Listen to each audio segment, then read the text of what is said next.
Hi, I'm Brian. Welcome to my hobby space.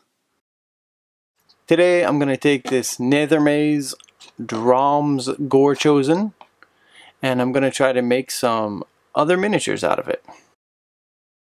Recently I tried printing a large demon and he came out really well. I had to do a lot of after production on him, sanding him down and covering him with sprue goo and then sanding and stuff like that again, but it came out really great. I was inspired to make the Bloodthirster because I had 10 Bloodletter models. I got them back when Slaves of Darkness could summon something in using the Eye of the Gods table in their old 2.0 book. So now I had 2 units for a Blades of Thorne army, and I'm thinking, wow, I should get like another maybe foot hero or something.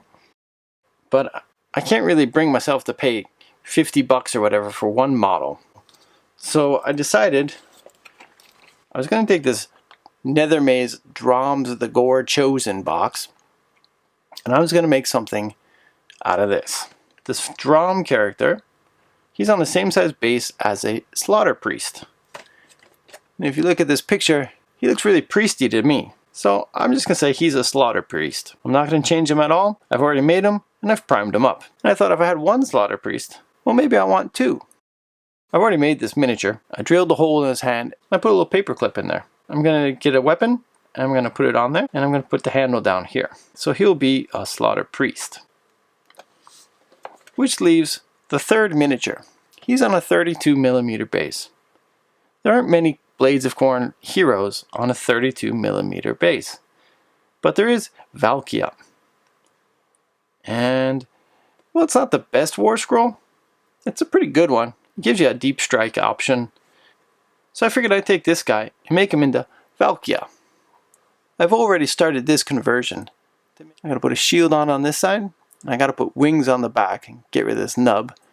And then we'll have a Valkia the Bloody.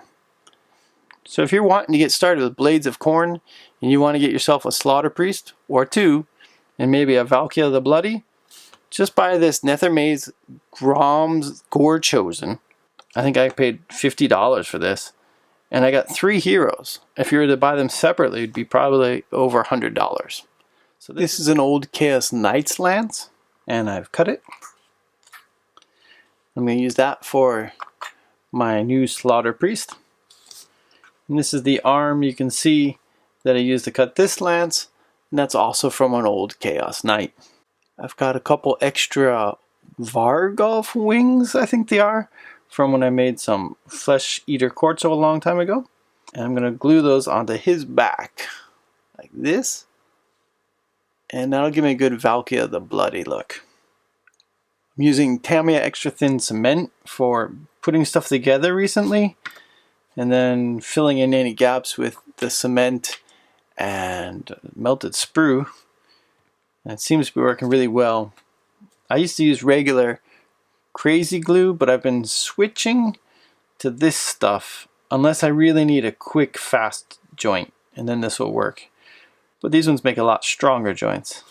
And you know what? I've always liked a good, strong joint.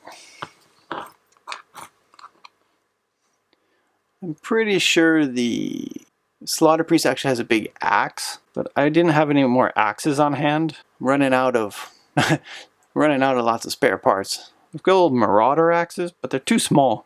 I tried one, and this guy was really big. It just looked like he was holding a toy. So I'm just going to say he's got like a big pole arm or a spear. That's fine, it works. He's got 2-inch reach with his axe, so having a long spear type thing, I think works fine. Now I need to put this handle down here. Ta-da! Like that. And this one, I was going to pin it, but I've got enough places to glue it here and here that I don't think I need the pin for strength, and I can just glue it all together.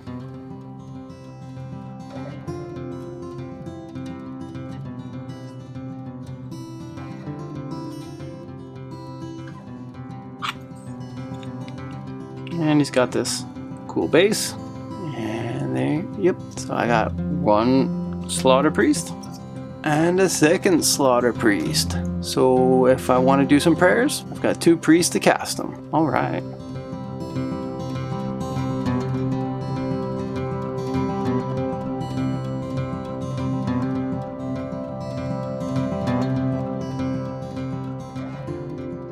So I filed off most of the hair. I flattened off the bottom, thus making it a little shorter, but not too much. So before I glue that on, I'm going to do the same to the other side, so that way I can get them as close to the same as possible.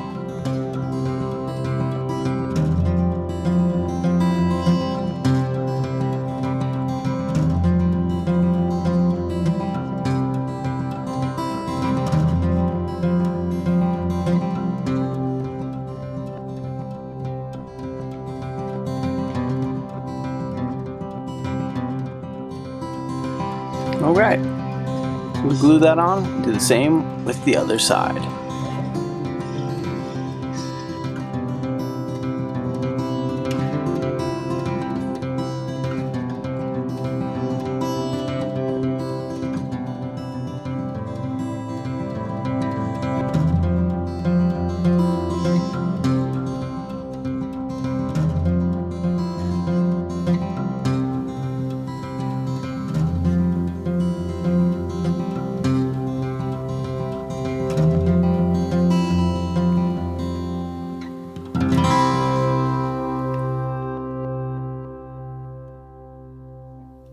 These Warhammer Underworld boxes are really great places to get foot heroes for Games Workshop Age of Sigmar games. You can use the boxes and the teams in the box as is, but usually they don't have the best war scroll. But if you like it, go ahead and run them just as they are. But I like to use them as proxies for older sculpts.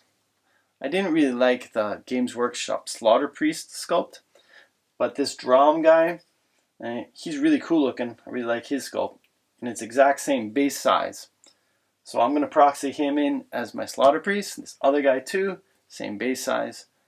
So these are great ways to get extra heroes for like half price basically, because each box will usually come with 3 to maybe 5 or 6 models in a box. You know, just a little bit of kitbashing, a little creative weapon or arm swapping, you can get some really nice sculpts for your foot heroes in Age of Sigmar. If you do use some of these underworlds as a proxy in your game, just tell your opponent before the game starts what you're going to use it as a proxy for. You know, run over your war scroll like you normally would. Most people are going to be cool with that. Thanks for watching this video, everybody. Really hope you enjoyed it. If you got any comments or questions, put them down below. I love getting them. I always read them. Take care, stay safe, and I'll see you next time. If you enjoyed that video, please hit the like button down below. I'm trying to get to 1,000 subscribers, and every like helps spread the word of the channel.